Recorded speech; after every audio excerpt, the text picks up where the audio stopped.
அனைவருக்கும் வணக்கம். இன்றைய நாள் தகவல்.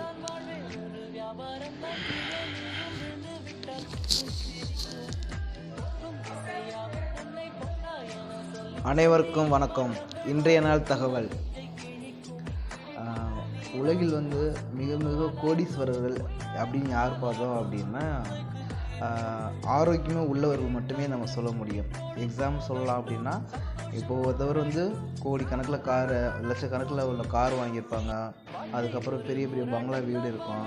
பட் அவங்கள்ட்ட பார்த்திங்கன்னா, அதை சம்பாதிச்சு அவங்க ஹெல்த்தை பார்த்திங்கன்னா சரி வர வச்சுக்காமல் இருப்பாங்க. ஓகேங்களா? அதுவே ஒரு மனிதனை பாருங்கள், சின்ன வீடு இருக்கும், ஹஸ்பண்டு ஒய்ஃப் இருப்பாங்க. அன்னைக்கு சம்பாதிக்கிறது அன்னைக்கு எடுத்து சாப்பிட்டு நல்லா சந்தோஷமாக வாழ்வாங்க. அவங்களோட ஹெல்த்தில் சர்க்கரை, பிபி, கொலஸ்ட்ரால் எதுவுமே இருக்காது. பட் கோடிக்கணக்கில் சொத்து வச்சுருப்பாங்க. அதை ரொம்ப